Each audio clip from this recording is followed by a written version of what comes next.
వీక్షకులకు స్వాగతం, నమస్కారం. నాడు చెప్పా, నేడు చేసి చూపించా అన్నారు ముఖ్యమంత్రి నారా చంద్రబాబు నాయుడు. నాడు ఏం చెప్పారు, నేడు ఏం చేసి చూపించారు వివరించడానికి మనతో పాటు సీనియర్ జర్నలిస్ట్ డివి శ్రీనివాస్ గారు ఉన్నారు. వారిని అడిగి మరిన్ని విశేషాలు తెలుసుకునే ప్రయత్నం చేద్దాం. సార్ నమస్తే. నమస్తే అండి. అపర భగీరథుడు నారా చంద్రబాబు నాయుడు గారు అంటారా, వైఎస్ రాజశేఖర రెడ్డి అంటారా? భగీరథుడు, భగీరథ ప్రయత్నం ఏంటంటే అదొక పెద్ద భీష్మ ప్రతిజ్ఞ లాంటిదన్నమాట. ఏది ఇప్పుడు మనం చేసినటువంటి ప్రయత్నంలో చిత్తశుద్ధి, ప్రజోపయోగం వీటన్నిటినీ బట్టి వాడుతుంటాం. అది అవినీతి కుంభకోణాలు, లేకపోతే ధనయజ్ఞం, జలయజ్ఞం, ఇట్లా మొబిలైజేషన్ అడ్వాన్సులు, 60,000 కోట్ల స్కామ్. అది అతన్ని భగీరథుడని రాజశేఖర రెడ్డిని ఎలా అంటారు, ఏ విధంగా అంటారు? ఇక్కడ చంద్రబాబు నాయుడు ఏంటి మరి, ఆయన హంద్రీ నీవా సుజల స్రవంతికి 3,800 కోట్లు. 9 ఏళ్ళు ఆయన ఉమ్మడి రాష్ట్ర సీఎంగా కానీ, ఆ తర్వాత విభజిత రాష్ట్రం 5 ఏళ్లలో కానీ, అక్కడ ముచ్చుమర్రి అని ఒక అది జీవనాడి. ఏది పోలవరం అనేది వాళ్ళ ఆంధ్రప్రదేశ్కి లైఫ్ లైన్ ఎలాగో, ముచ్చుమర్రి లిఫ్ట్ ఇరిగేషన్ అనేది రాయలసీమకి అది అసలు ప్రాణనాడి. దాన్ని కంప్లీట్ చేశారు. అది మనం ఇప్పుడు మొన్నగాక నిన్న మనం ఏది గాలేరు నగరి సుజల స్రవంతి, దానికి 1,000 కోట్లు ఇచ్చారు. ఫేజ్ 1 ఫేజ్ 2 చేసింది అయ్యానా సార్? 2 ప్రాజెక్టులు, గాలేరు హంద్రీ నివా సుజల స్రవంతి. ఈ పథకాలన్నీ కూడా ఎన్టీఆర్ మానస పుత్రికలు. ఎన్టీ రామారావు ఆయన రాయలసీమ దత్తపుత్రుడిగా భావించేవాళ్ళు. ఆయన పుట్టింది కేవలం ఇక్కడ గుడివాడ, ఇక్కడ అన్నప్పటికీ నిమ్మకూరు అయినా కూడా ఆయన అక్కడ ప్రజలు అసలు ఆదరించారు. ఇప్పటికీ ఆ కుటుంబాన్ని హిందూపురం కాదు, అది నందమూరిపురం అయిపోయింది. ఇప్పుడు రాయలసీమ ఆ క్షుద్బాధ ఏది, అది కరువు సీమగా ఎలా మారింది, ఎడారీకరణ ఎలా జరుగుతోంది. అనంతపురం జిల్లాలో నీళ్లు లేక మొత్తం డెజర్ట్ అయిపోతుంది. అలాంటి పరిస్థితుల్లో మరి దానికి ఏంటి, అప్పట్లో రామారావుకి ఒక ఆయన అడ్వైజర్గా ఉండేవాళ్ళు, శ్రీరామకృష్ణయ్య అని చెప్పి, నీటిపారుదల రంగ నిపుణులు. ఆయన ఇచ్చినటువంటి ప్రణాళికలు ఏంటి, తెలుగు గంగ మరి పథకం. ఆ రోజు ఎంజి రామచంద్రన్ తమిళనాడు సీఎంగా, ఏపీ సీఎంగా ఎన్టీ రామారావు, ప్రధానమంత్రిగా ఇందిరాగాంధీ. అప్పుడేమని ప్లాన్ ఇచ్చారు, అసలు మామూలు పైపుల్లో గుండా తీసుకెళ్దాం అనుకున్నారు. భూగర్భంలో పైపుల్లో గుండా తీసుకెళ్లి చెన్నై దాహార్తి తీరిస్తే నా సీమ ప్రజలకు ఏమిటి లాభం అంటూ ఓపెన్ కెనాల్, ఏది తెలుగు గంగ పథకం. ఆ విధంగా ఎన్టీఆర్ ఇవాళ అసలు అది నిజంగానే మరి రాయలసీమకి ఎంత ఉపయోగపడిందో మనం చూసాం. అది హంద్రీ నీవా, లేకపోతే ఈ గాలేరు నగరి, ఈ ఉత్తరాంధ్ర సుజల స్రవంతి, ఈ పేర్లన్నీ పెట్టింది ఆయనే. ఎవరు? ఎన్టీ రామారావు. ఇప్పుడు జగన్మోహన్ రెడ్డి మొన్న ఏం చేశాడు, ఎన్నికలకు ముందు కరెక్ట్గా ఒక పెద్ద సెట్టింగ్ వేశాడు. సెట్టింగ్ వేసి ఏం చేశాడు, ఒక 25-30 ట్యాంకర్లు తెప్పి ఆ ట్యాంకర్లతో నీళ్లు పోసాడు. ఒక గేట్లు ఏవో తీసుకొచ్చి గేట్లు బిగించారు, అద్దె గేట్లు. అప్పటినే వదిలారు. జగన్ అప్పటినే వెళ్ళిపోయాడు. గేట్లు ఎత్తాడు, జగన్ వెళ్ళిపోయాడు, గేట్లు తీసుకెళ్ళిపోయారు. ఆ వదిలిన 25 ట్యాంకర్ల నీళ్లు కూడా కొద్ది దూరం పాకి భూమిలో ఇంకిపోయాయి. అంటే కేవలం ఏంటి, ఆ ఫోజులు ఇవ్వటం కోసం, ఆ ఫోటోల కోసం తనేదో చేసినట్టుగా. ఈరోజు మరి చూడండి, ఏది హంద్రీ నీవా సుజల స్రవంతి నీళ్లల్లో ఇవాళ రైతులంతా దిగి వాటికి పూలు చల్లుతున్నారు, పసుపు కుంకుమ వేస్తున్నారు. ఇవాళ కుప్పానికి కూడా నీళ్లు అందించారంటే ఒక లక్ష్య శుద్ధి. ఏది చంద్రబాబు నాయుడు రేపు పొద్దున 30వ తారీఖు లాంఛనంగా దాన్ని మరి ప్రారంభిస్తారు. ఇప్పుడు ఒకటి ఏది, అసలు ఆసియాలోనే అతిపెద్ద లిఫ్ట్ ఇరిగేషన్గా హంద్రీ నీవా సుజల స్రవంతి. దగ్గర 4 జిల్లాలు, రాయలసీమ, అటు కడప, కర్నూలు, చిత్తూరు, అనంతపురం, తొలి దశ, రెండవ దశ. మీరు చెప్పారు 550 కిలోమీటర్ల అతిపెద్ద పొడవైన కాలువ. మరి కుప్పానికి నీళ్లు తీసుకెళ్ళగలిగారంటే ఇవాళ ఏంటి, అసలు మొత్తం రాయలసీమ అనేది అది ఖండగల నేల. అటు ఎర్ర నేలలు, ఇటు నల్ల మట్టి, నల్లరేగడి నేలలు, అన్ని రకాల సాయిల్స్ అక్కడ ఉన్నాయి. నీళ్లు కనుక వస్తే నీకు అక్కడ అసలు రత్నాలు పండుతాయి, బంగారం పండుద్ది అన్నమాట. ఇప్పుడు మనం చూసాము ఆంధ్రప్రదేశ్లో అత్యధిక తలసరి ఆదాయం ఉన్న ప్రాంతంగా లింగాల మండలం, పులివెందుల నియోజకవర్గం ఇవాళ బనానా హబ్గా, అరటి ఎక్స్పోర్ట్ అనమాట. ఏంటి, అటు దానిమ్మ, ఇటు చీని, అన్ని రకాల పండ్ల తోటలు. ఇవాళ అక్కడ మామిడి, హార్టికల్చర్ హబ్గా రాయలసీమ. అక్కడ పల్ప్ ఇండస్ట్రీస్ కూడా మీకు తెలుసు, చిత్తూరు దీంట్లో. అంటే ఒకటి, ఆ భూములకు గనక నీళ్ళు ఇస్తే మిరకిల్స్, అద్భుతాలు వాళ్ళు మరి సృష్టిస్తారు అక్కడ రైతులు అన్నమాట. ఇవాళ హంద్రీ నీవా సుజల స్రవంతి మరి దగ్గర దగ్గర అది 90% కంప్లీట్ అయిపోయిన దీంట్లో మనం 6 లక్షల ఎకరాలకు అది సాగునీరు అనమాట. దగ్గర దగ్గర ఒక 6 జలాశయాలు రిజర్వాయర్లు అనమాట. ఏది వెలిగల్లు రిజర్వాయర్ కానీ, గొల్లపల్లి రిజర్వాయర్, చెర్లోపల్లి, లేకపోతే మారాల, శ్రీనివాసపురం రిజర్వాయర్ కడపలో, అడవిపల్లి రిజర్వాయర్ ఇది చిత్తూరులో అనమాట.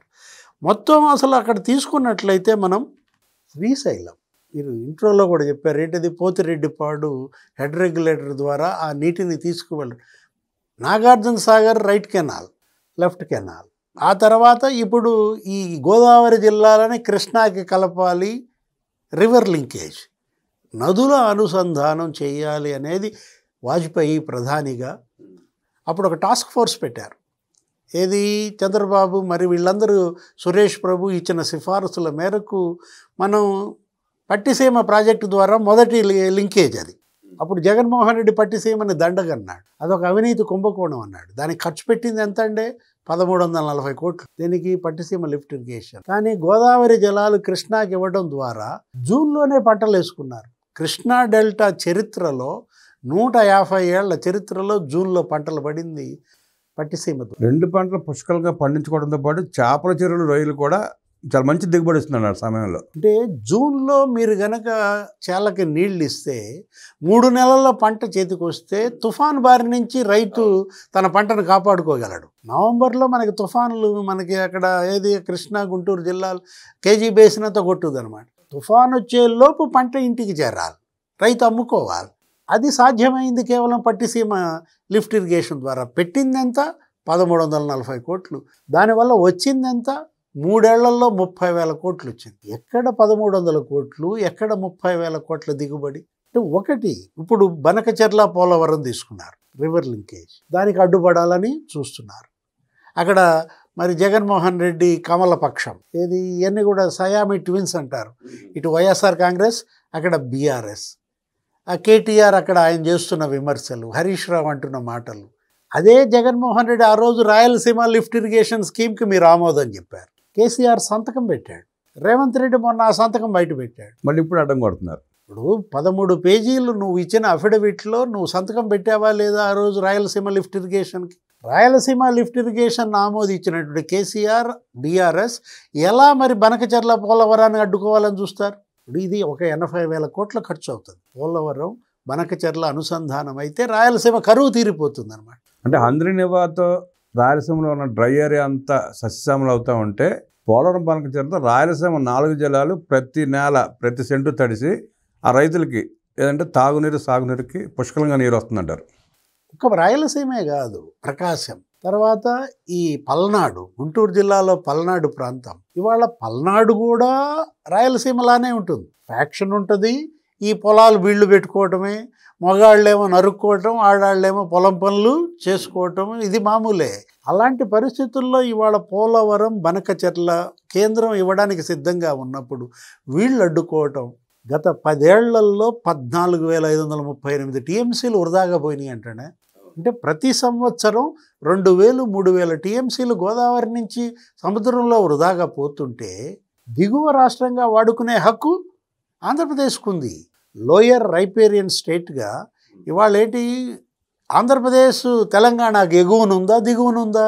దిగువనున్న వాళ్ళ బాధ ఏంటంటే మేము చేసుకోలేకపోతున్నాం, మేము కట్టుకోలేకపోయాం, వీళ్ళు కట్టుకుని వీళ్ళు అభివృద్ధి చెందితే మా ప్రజలు మా మొహాన వస్తారు అన్న ఉద్దేశం తప్ప అడిగితే అక్కడ వేరే కారణం ఏం కనపట్లేదు. మీరు కట్టుకున్నారు, కాళేశ్వరం కట్టుకున్నారు కదా, అదే అది కూలేశ్వరం అయింది. ఇప్పుడు కాళేశ్వరం 1,00,000 కోట్లు అండి, మీకు కాళేశ్వరం 1,00,000 కోట్లు ఎట్లాగో అలాంటి ప్రాజెక్ట్ ఇది. ఏది పోలవరం బనకచెర్ల, దానికన్నా ఇంకా 20,000 కోట్లు తక్కువ అనుకుంటా, 80,000 కోట్లు ఏమో ఉంది దీనికి.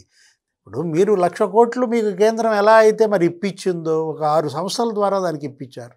సేమ్ కేంద్రం ఇవాళ పోలవరం బనకచెర్ల చేయడానికి సుముఖంగా ఉన్నప్పుడు రాజకీయాల కోసం వీళ్ళు అడ్డుపడటం క్షమార్హం కాదనమాట. మీరు రైతు కోణంలో చూడాలి తప్ప దీన్ని రాజకీయంగా చూస్తానంటే, ఇప్పుడు అది రాయలసీమ లిఫ్ట్ ఇరిగేషన్ స్కీమ్ ఎంత, 300 టీఎంసీలు. ఆ రోజు జగన్ 300 టీఎంసీలు వాడుకుంటానన్నాడు. 100 రోజుల్లో మరి 300 టీఎంసీలు తీసుకుంటానన్న జగన్కి ఏమో సంతకం పెడతారు. అంటే ఆ రోజు జరిగిన చర్చ ఏంటంటే సార్ వాళ్ళిద్దరి మధ్య ఆ ప్రాజెక్ట్ని తెలంగాణ నుంచి తీసుకెళ్ళి నాగార్జునసాగర్లో ఎత్తిపోసి అక్కడి నుంచి అటు వాడుకోవటం, వీళ్ళు వాడుకోవటం, ఆ ఖర్చు అంతా ఆంధ్రప్రదేశ్ ప్రజలు భరించాలి. అది ఇద్దరి మధ్యలో ఒప్పందం. దానికి ఒప్పుకున్నాడు ఆయన జగన్మోహన్ రెడ్డి. దానికి ఒప్పుకోవటం కాదు, దాని గురించి అసెంబ్లీలో ఒక చారిత్రాత్మక ప్రసంగం చేశాడు. అది గొప్ప ప్రాజెక్ట్ లాగా. మ్యాగ్నానమీ అన్నాడు. అది కేసీఆర్ మ్యాగ్నానమీ ఏంటి? ఆయన ఉదారవాది, మన నీళ్ళని ఆయన భూభాగం మీద నడపడానికి ఒప్పుకున్నాడు అంటాడు. అంటే వీళ్ళు వాడుకుంటామన్న సంగతి మాత్రం బయట పెట్టలే అక్కడ. ఇప్పుడు ఆయన మ్యాగ్నానమీ కాదు, నీ యొక్క తిక్కలతనం ఏది, నీ యొక్క అవగాహన లేమి, నీ అజ్ఞానం ఒక రకంగా చెప్పాలంటే. ఇప్పుడు నీ డబ్బులతో నీ నీళ్ళని ఆళ్ళ భూభాగం మీద నడపడం ఏంటి? అందుకని ఆయన ఒప్పుకున్నాడు. ఆయనే చెప్పాడు, ఆయన అసెంబ్లీలో ఆయన ఒక చారిత్రాత్మక ప్రసంగం చేశాడు.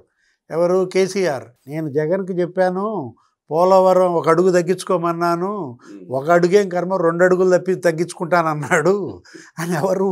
కేసీఆర్ మాట్లాడాడు అక్కడ అసెంబ్లీలో.